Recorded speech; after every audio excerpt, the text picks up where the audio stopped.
This is the Maxiao Leadership Podcast. Because I realized how important it is as a leader, as a human being, if you want to be happy and fulfilled, to fill your brain with the right stuff. If you were to ask hey, what's the single most important thing that you do in a day? Maybe something like that would be an impactful question. And a lot of people, and it's going to reiterate some of the things we've talked about, but a lot of people would think, well, it's my investment in my family, because family is my number one value, right? Or they might say, oh no, it's the investment you make in clients, because that's going to build your coaching business and that's going to support your family. But I would say none of those are actually correct. The single most important investment that I make in my day is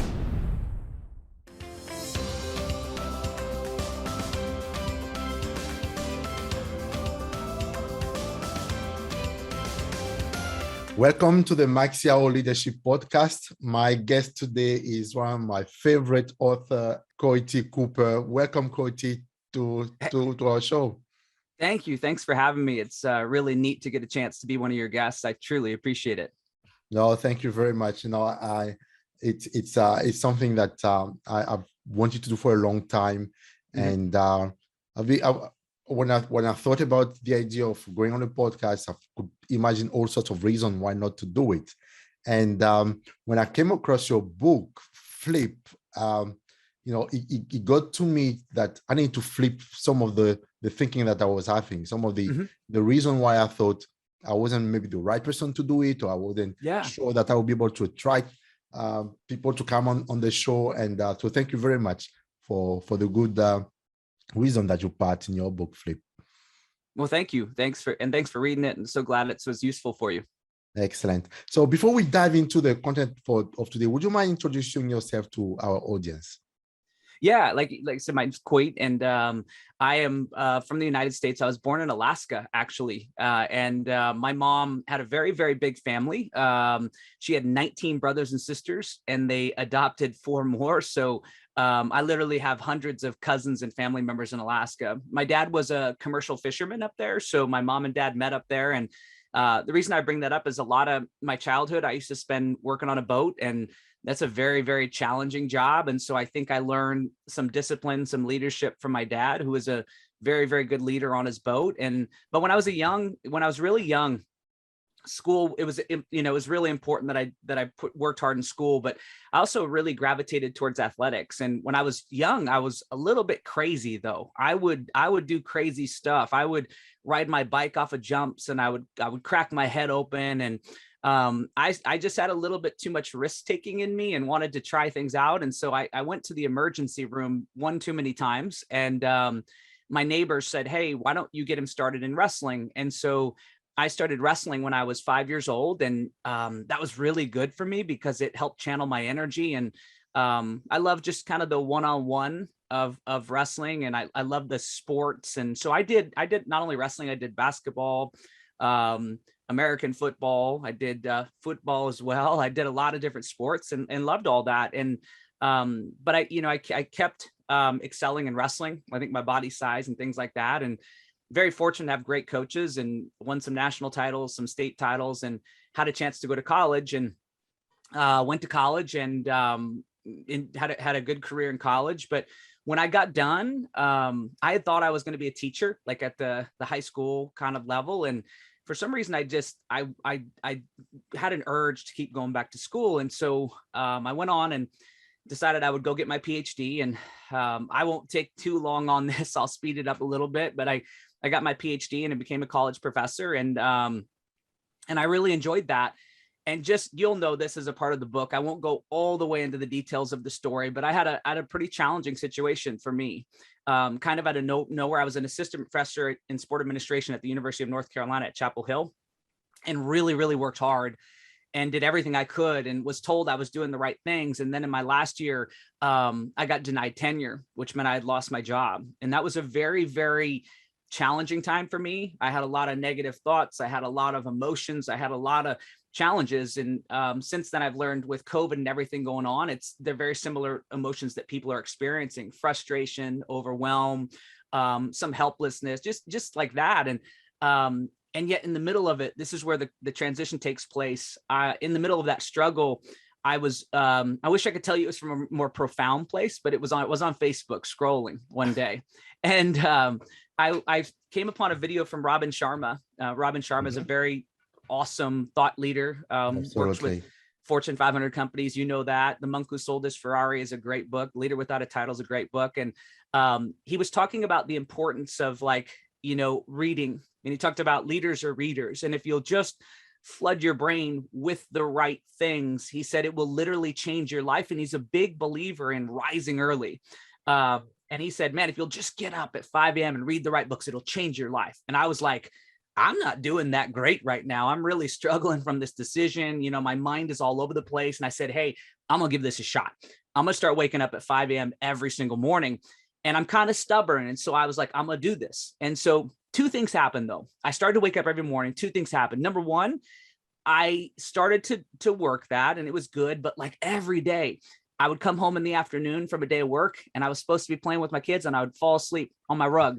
And my wife, Brandy, who's a sweetheart, who you met, was like, you need to get up. Like, you need to go play with your kids. Like, and so, but what happened is I adjusted to the time. But the second thing, that the more profound thing that happened, is I realized how important it is as a leader, as a human being, if you want to be happy and fulfilled, to fill your brain with the right stuff. Because most of the time we're waking up and we're filling our brain with our phone, and even best case scenario of checking like your email makes you feel overwhelmed. Worst case scenario, you're watching the news and really negative, harmful things consistently first thing in the morning. It makes your brain fearful. Well, I started to put that aside, and I started to read these really powerful books, and it just made an unbelievably profound change on my life. Like, my brain started to think more positively. I started to get more excited about these big risks I was going to take in terms of starting a new career. And it led me to a variety of habits that just created unbelievable change in my life. And I tell people I went from dwelling on disappointment, overwhelmed, to like waking up every day and loving my life, excited for it, pumped to get to impact people's lives every day. But it was that stumbling block and learning that I had to start taking care of myself and get my mind in the right place if I was going to be a great leader. So hopefully that isn't too much, but it gives people a little bit of it's absolutely, it's really packed with great stuff, and I can totally relate to that. I remember myself going through exactly what you described. It was about 5 years ago when it was around when I turned 40. That probably was something to do with that time of the life. And I came across this book called The Miracle Morning. Yeah. Talks about, the morning routine. Yeah. And I started with the morning routine, and with this hour of reading. And through that, I think when I started the practice, I read more books doing that, consistently reading every day than I've read my entire life. And that what really got me on course decisively on this journey of leadership. So I totally can relate to that. Now, you said as you were growing up, you've come from a family of fishermen growing up in Alaska. Fishing, wrestling, not quite the same pace. Can you walk through how you transition from that? What's your experience from growing up, the experience of being a fisherman and going probably with your dad on a boat, and what you're doing today? What did you take from that time? Yeah, so much of what you learn when you're on a boat, it is not an easy job. It is a very difficult job. I mean, the hours are very, very long. If you're fishing in Alaska, a lot of times you're waking up very early. You're going till late at night. There can be very rough weather in terms of waves, wind, jellyfish in your face. Like it's super challenging. And I watched my dad from a young age get up early and just work hard, over and over. They call them sets in fishing. And essentially a big boat, there's a big boat, a seine, a net, and a little boat. And essentially you put the net out. I won't go into crazy details, but it takes about an hour to put the net out, close it up, bring it up, catch the fish. And it's just a grueling process. And what I watched is just really, I learned discipline from my dad. My dad was not the one, when he wasn't catching fish, to just go in. He would try to find new ways to catch fish. He would be more creative. He'd be more disciplined. And so I think I learned a lot of work ethic from him. And I think even a passion for taking care of his family. I think he always was trying to do that to provide us with opportunities. And so that's one thing that sticks with me, is I always had opportunities from that. But as a young person on the boat, you know, he put me to work. And I remember when I was really little, like I'd just sack out. I would get so tired, I would just fall asleep because it was such hard work. But I learned discipline. I learned toughness.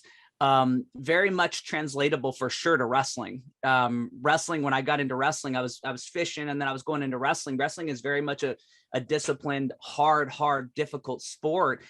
And so I think I learned how to do that. You know, when there's challenging things, I think it's just sort of okay. But I would say, from being in sports like that, where you're constantly pushing and grinding, I've actually had to also unlearn things. I believe to be fulfilled and happy now, you want to be disciplined with your habits, disciplined with the way that you show up.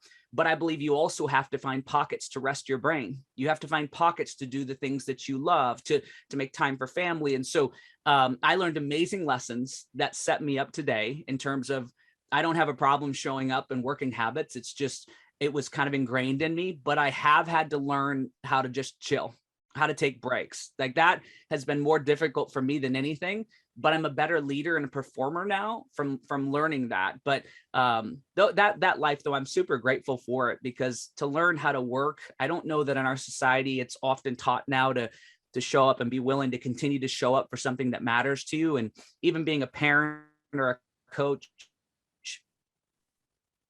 got to keep showing up for your people. You got to keep showing up for your family. And I got to see that up close and personal fishing. And so I'm grateful that I had those experiences. Very good. Yeah. The reason why I wanted to do that is, sometimes in our leadership experience, there's so much that comes from our upbringing and our childhood. And we really need to go back to that time as well and try to relate to it.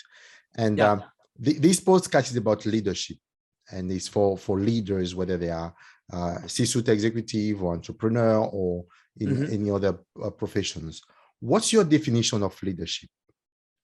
I think my personal definition of leader is, I'll just keep it pretty simple. It's the ability to elevate lives. It's the ability to influence and lift people's lives. I mean, when I get up every day, if I'm a good leader, it means that I can shrink my ego, get my focus in the right spot so I can lift the people I'm working with. If I'm a good leader, my coaching clients will be better because of what I present to them. If I'm a good leader, hopefully my wife and my kids are going to be better because of the way I carry not only the way I carry myself, but the way that I invest in them. And so, man, I think when leadership's done right, it's selfless. And again, just lifting other people is what leadership's about.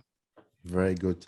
Now, as a leader, we want to elevate others, but sometimes we feel down ourselves. Yes. And you've gone through that. You talk about your 10-year decisions. Can you walk us through what happened there, and how you managed to get yourself up, and how is that important for leaders, and what we can do and learn from that? Yeah, I've had a variety of different moments that have just kind of rocked my world. And when they came and I lost my job, one of the things that I started to realize, and that came from starting to invest in reading from Robin Sharma, but I started to realize, like, gosh, like, I'm wanting to be this great leader. I'm wanting to be this person who's making an impact, but I don't feel that great. I feel frustrated. I feel overwhelmed. I feel disappointed. I mean, I doubted myself. And what I started to realize, though, what it taught me when I got up in the morning and I started to read, what I started to learn, it was just this beginning process of learning that we can control what's going on in our minds. I didn't know that. I just thought, oh, I'm feeling disappointed and frustrated. And I just thought it was something that was maybe be sprinkled on me, and I just had to deal with it. But when I started to wake up in the morning, I started to point my brain to something better than going, oh, I'm no longer a professor and I lost my job. And I was focusing on these things that were giving me frustration and giving me disappointment. When I started to wake up and invest in myself, I started to point my brain in a better direction. Because when you read amazing books like Man's Search for Meaning and The Alchemist and these really profound books, what it does is it teaches your brain, like, wow, there's a different way to focus on things. And I think great leaders learn what to focus on and how to get more out of themselves. And because what that taught me, when I started to get up and read the right books, I started to realize, like, wow, this is crazy how much more excited, enthusiastic, how much more passionate I was to go out and do more, be more. But when you read the right books, you start to stumble upon more habits. Like things like gratitude start to pop up like all the time. You start to read about breath work and meditation, about the importance of growth. You start to stumble upon these things that the coolest people on the planet not only embrace, but work on a consistent daily basis. And what I started to do, this is something that I say every leader should do. You want to be a great leader, take the time to fill your own tank up. Take the time to invest in yourself. It seems like leaders, we're supposed to always be doing for others. And a lot of your actions will be, but if you'll start by taking care of yourself, your mind, your heart, your body, it allows you to go out. And a lot of people say, well, I can't, Coyte, I don't have the time to do that. And I say, it's the most selfless thing that you can do. And the reason why is when you flood your brain with the right books, you practice gratitude, you do breath work, you have the opportunity to show up clear with the leader that you want to be, calm and really dialed in, focused. And it's just this unbelievably powerful thing. And so I'm so grateful now that I got fired from my job, because it's helped me stumble upon this process where I've gotten more control over my mind. And with the right habits, man, I get to wake up so excited to make a difference. And the better I get with my morning routine ritual and the way I carry myself, the better impact that I make. And so, man, I just had no idea as a leader. I didn't know that if I just controlled my focus, I could be just a really powerful leader and impact maker. But I had to learn to take control of the gifts that I had, which was, control of my focus and what I bring into the world. No, that's powerful, Sat. Thank you for that. So talking about habits, for leaders, you talked about reading, getting up early. What other habits would you think are important for leaders to? And I've already talked about reading, so I won't cut. That was my starting point. I've read every day since I lost my job. I've not missed every single day for 6 years now, and it's literally changed my mind. But gratitude to me is one of the most impactful habits that you can practice. And, there's all these studies and people on social media will post it like, oh man, gratitude lights your brain up. And it totally does. Other than love, it's one of these really super high level emotional states that you can experience. But a lot of us don't practice getting to gratitude. And one thing that I recommend is waking up every single morning and pushing to feel gratitude. And a lot of people say, oh, they do it for random things. And it's great if you want to do random things. But one of the things that I've learned that works really great for leaders is to I call it a 3x1 blessed bank. And I talk about in the book, take the 3 life areas that are most important to you, that you want to show up and be a great leader, that will either you want to show up and be a great leader or make you a great leader. So I wake up every morning and I go through family, I go through coaching, I go through vitality. These 3 areas that I know are so important in my life. And I wake up and I make sure that I think, feel, experience why I'm grateful for those things. So I don't mail it in. I don't go, oh, I'm grateful for my wife. She sure is great. I'm grateful for coaching. I get up and I'll move my body if I have to. I'll clap my hands. I'll listen to music. I'll do whatever it takes. And I'll go, man, I'm so grateful to get to be my kid's father and my wife's husband. It's the greatest gift that I've ever been given. And it fills me with gratitude. And the reason that's so powerful, and I'll go through coaching and I'll think, man, how cool is it that I get to impact people's lives? Every day when I jump on a coaching call, I get the opportunity to change somebody's life. And vitality wise, I've got this body, if I take care of it, just incredible energy and impact.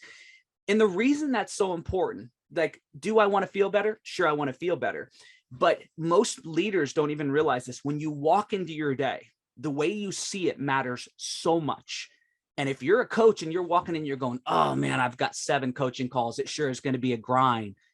My goodness, your brain's going to go, no, thank you. And you're going to battle yourself. You're going to have anxiety. But if you can wake up and go, man, I chose this career. I want this career. Like, I get an opportunity to impact 7, 8 people today. And you feel that, your brain's like, oh, that's opportunity. And then all of a sudden, rather than having anxiety, you have excitement. And what I say, it's the difference between obligation and opportunity. So if you train your brain to see your most important areas as an opportunity, man, it makes life so much better. And it elevates your energy and your ability to go into it. And just that excitement is super important. So gratitude is one that I would say. Another one that I think is so unbelievably transformational, and it's literally changed every part of my life, is just breath work and meditation. We live in a world right now where we are constantly bombarded with stimuli, thousands and thousands of stimuli in a day. We've got these busy jobs, we've got these family, and our brain is not, it's overwhelmed. Like there's just too much going on. And meditation is unbelievable because it gives you this opportunity to rest your brain, to recharge, to quiet the clutter.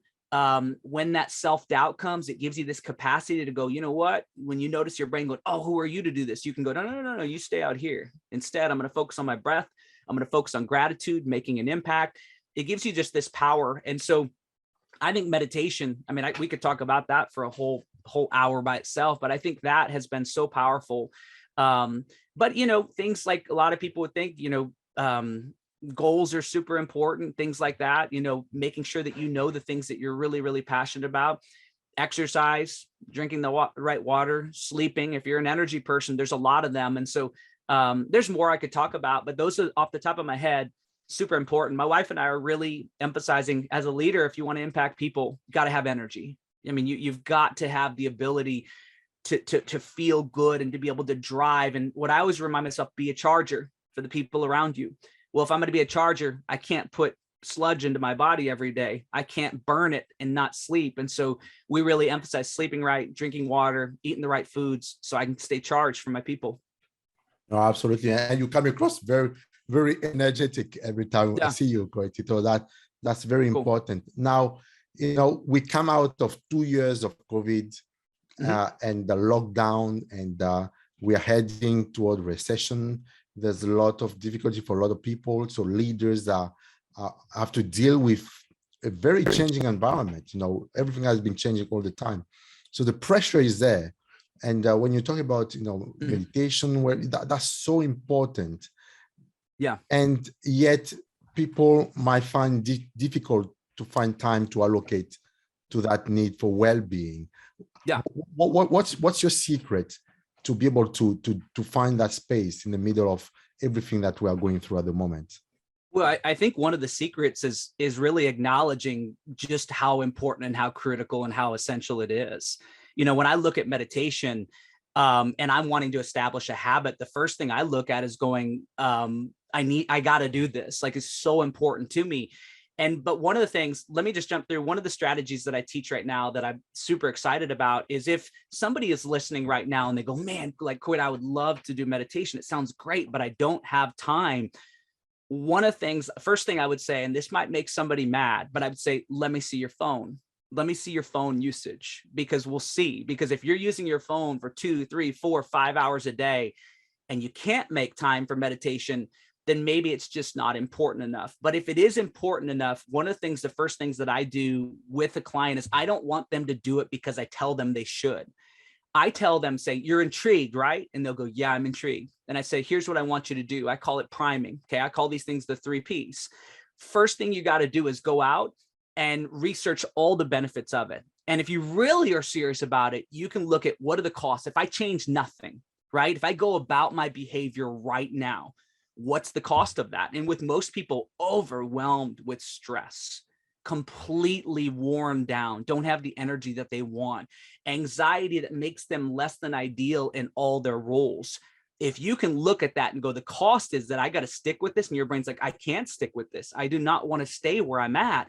Your brain will respond. Your brain does things to avoid pain and to maximize pleasure. So if you look at it and go, if I stay here, I'm going to have this pain. Nope, I'm not willing to do that.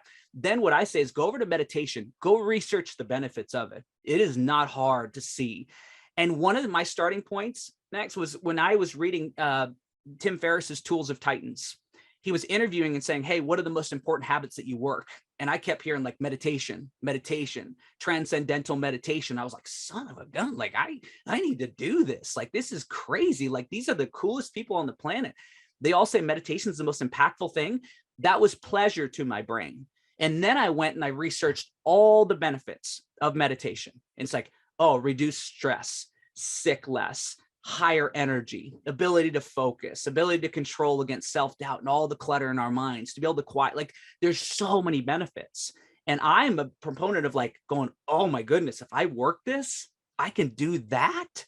I want that. And at some point, don't start a habit unless you have a really good reason to do it. You got to build up the benefits where your brain's like, you know what? I'll put my phone down for 15 minutes. I'm going to do this. Why? Because the benefits are so high.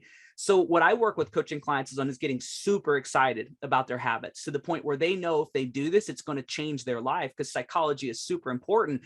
But I just think you got to be real with yourself. You got to sit down and realize, I'm not in the spot I want to be. That's what happened to me when I lost my job. I am not where I want to be.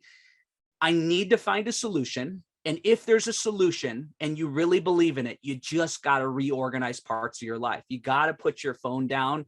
You might have to swap out a meeting with people or something and spend the time for yourself. But if you go at it and you're super excited about it, and then you create the right structure around your habits, I'm a firm believer now, if you do it right, you'll love your habits. They'll turn into lifestyle. And if we have time, I'll tell you more of those steps. That's just the first P, but you got to prime it. It has to seem like a massive opportunity to your brain. If you're listening to this podcast and you're going, okay, I guess I'll give it a shot because, I think these guys know what they're talking about, but I don't really feel like it. You're going to have to grind at it, and you're not going to win eventually. If you've got a busy schedule and you're trying to grind a habit, that's pain to your brain won't want to do it. But if you actually stop and go, wow, like how cool would it be to calm and quiet my mind? How neat would it be to be able to point my brain to these things that really inspire me and to focus and go get those things? How neat would it be when I feel anxiety to have a skill set that would help me eliminate that, and then point my brain to things that make me excited, enthusiastic?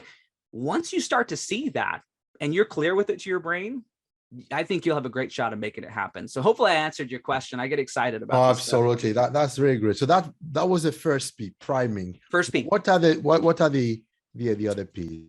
The second P, and I read a book by BJ Fogg. He's a psychologist. He's an expert from Stanford on habits, and it's called Tiny Habits. And BJ Fogg said that you really need to be aware of how you go about things. And so the second P is plan. You've got to have a right plan. People ask me, Coyte, how much do you meditate a day? And I say 20 to 30 minutes. And they always say, well, what do you think I should do? Should I do that? I'm like, no, don't do that. Like, don't start with that, because when you're first starting, your mind's going to be super busy, super cluttered with meditation, and that can get frustrating and overwhelming.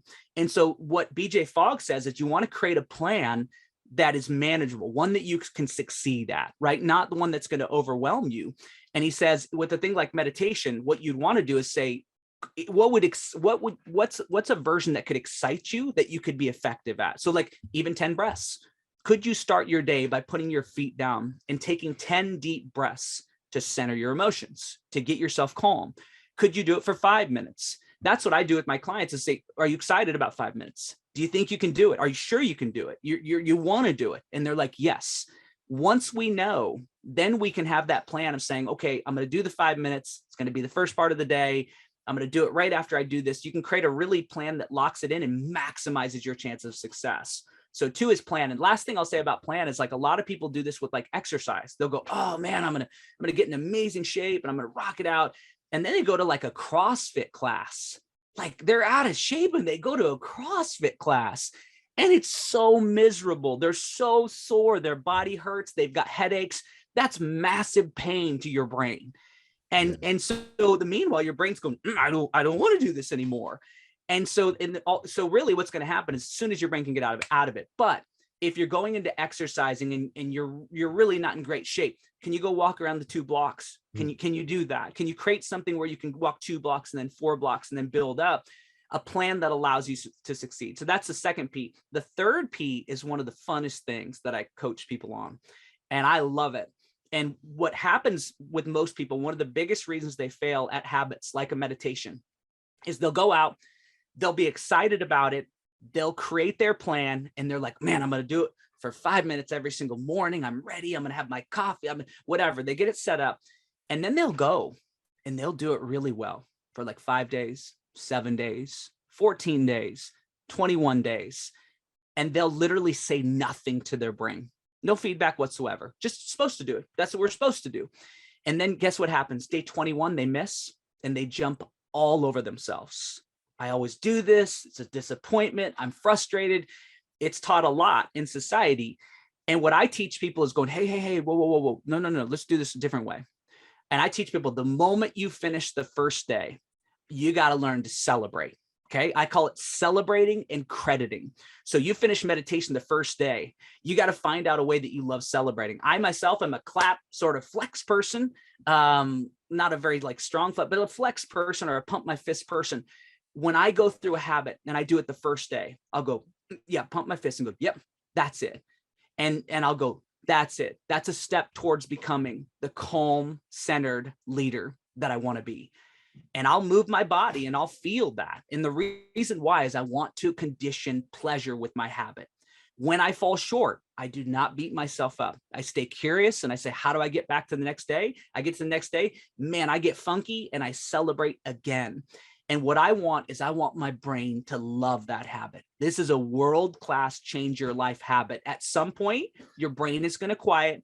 You're going to calm, you're going to feel it. But in the meantime, you've got to associate pleasure with it. So your brain wants to do it. So by celebrating, you're associating that pleasure and you move towards that. And so I think if you do it right, the 3 Ps go right, you celebrate right, you're excited about it, you do it right, then all of a sudden your brain just wants to do it. And what's cool about that is that doesn't take any energy.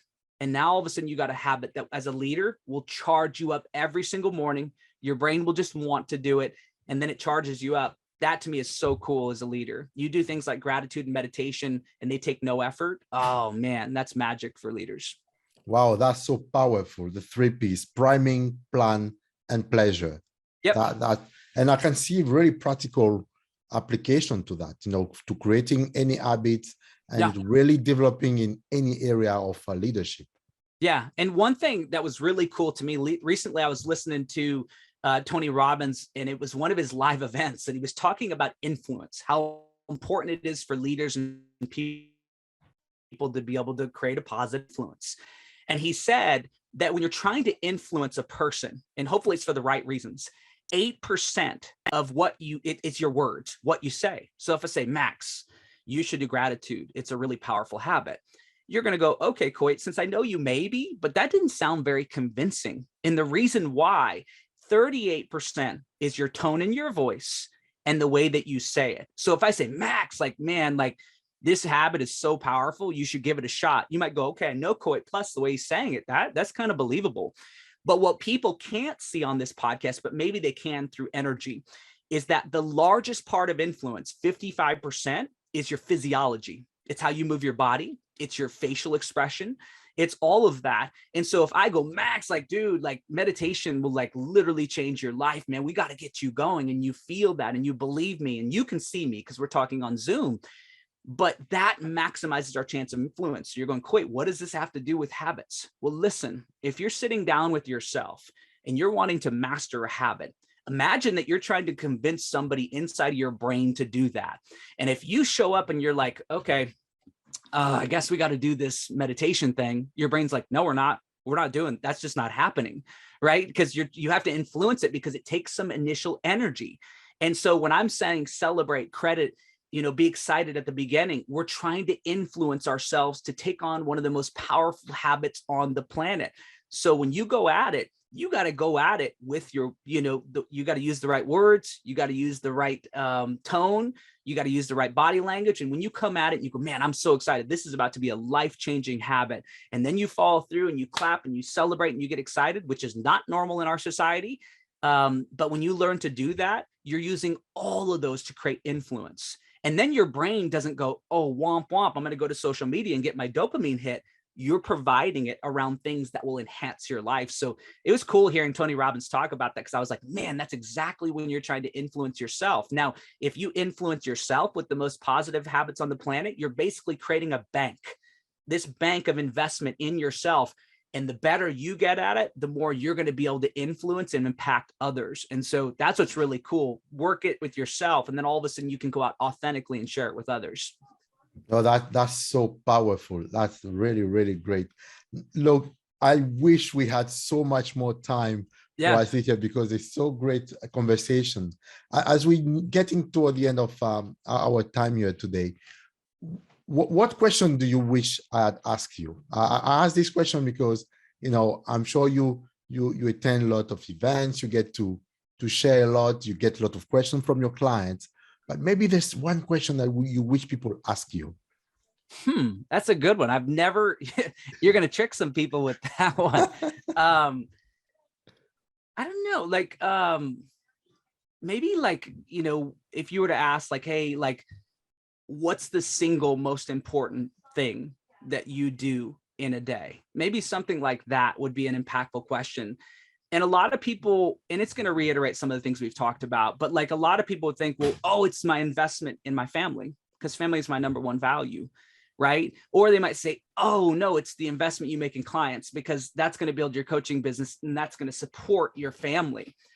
But I would say none of those are actually correct. The single most important investment that I make in my day is the time that I make every single day in the morning to invest in myself, to invest in my mind, to get me right. Because man, what I've learned is it seems like this selfish thing, but when I get it right, like I'm so much more caring to my kids, to my wife. I'm so much better as a coach. Like these things I've talked about, really what we're doing, that question would allow us to wrap everything together. When I'm grateful to be a father and grateful to be a coach and grateful for my vitality, I go into my day and with that energy, it just makes me want to do that better. And by that initial starting point of charging myself up, getting my mind in the right spot, it just gives me an opportunity to live my highest level for the people that matter most. And so in the meantime, I'll try to think of a question since you caught me a little bit on that one. But I think that just like, what is the most important thing that you do every day? And I would say unequivocally, outcome wise, yes, being a great father, husband is so important. Being a coach that impact people's lives, both of those things make me so passionate. But what I've learned is just, I've got to spend the time to get me right, you know, so I can be the best version of myself. So just reiterating everything, nice bow tie, hopefully tied on everything we talked about. No, it does absolutely. And, you know, as you were going through that, I remember what message we get every time we get on the plane, you know, when we go through the instructions, when if there's the depressurization in the cabin, what do you do first? You put the mask on yourself and then you can help the person next to you. So really, really, absolutely. That mask is like it's like supercharged oxygen too. Like when you do it right with these habits, it's like super powered, like, because it just improves that ability. And anybody who's on here who wants to be a great leader, wants to be selfless, wants to pour into others, wants to create this massive impact. But if we don't create the right framework to start our day and we allow other things to dictate the pace, we get more worn out, we get more distracted, we get more cluttered, more ego and all those things. And I just think that just that pocket in the morning to quiet, to calm our brains, to make sure we're grateful, to make sure to know the person that we want to be, gives us a shot. It just gives us that shot. And I just think that's such an important thing. And the more I work it, the more excited I get to see just how well I can do this life. And I think that's what leaders ultimately do, is they see how well can we do this? How many lives can we impact in the process? And I just personally think we need more of that. So anybody listening out there, embrace it, listen to this podcast, find ways to level up. Because in a world right now where things are being fed to us like everything's rotten and not great, that's not true. There are great people like you right now trying to make an impact. And we just need to jump on board and do more of that so we can create the right change in our world. Thank you so much. And to continue the conversation, what are 3 books that you recommend people listening? Number one, I mentioned it already. The Alchemist is such a neat book. If you're wanting to take a journey, like going out and doing that. So I'll give you a variety of different things. So that one, I love Awaken the Giant Within, Tony Robbins. Just the psychology of change is such a powerful thing. And I think he's forgotten more than people have learned in their life. And so I think that one, I feel like I've read it 5 times and I learn every time. And then a very recent one, which is super powerful, is The Body Keeps Score. Really powerful book on trauma and what it does in our body. And even if you're saying, Coyte, I don't have trauma, all of us have these kind of pains that cause triggers in our lives. And so the ability to recognize that, use breath and meditation to keep yourself present. Those are 3 books that have made a pretty big impact on me. So we could mention more, but those 3, I think, variety for people who like that. Excellent. No, that's so good. So Coyte, where can people find you online if they want to reach out to you? The good news is I don't think I've ever met a Coyte Cooper in the world. There's literally, I don't think, another one. So if you find Coyte Cooper You can find my website. You can find me on social media. Connect with me on LinkedIn. I love connecting with business professionals. So you can find me on there. Just make sure you don't put the second O. It's not Coyote. So Coyote would be Coyote. So Coyte Cooper is where you can find me. Excellent. Thank you so much, Cool. Coyte. It Thank was you, buddy. really great having you here. And yeah, thank you so much. It's fun. Cool. You have a good day. Okay. Thank you. This was the Maxiao Leadership Podcast. Thank you for joining us. To listen to future episodes, you can subscribe on Apple Podcast, Spotify, YouTube, or wherever you listen to your favorite shows. Until next time, keep being the leader everybody trusts and respects.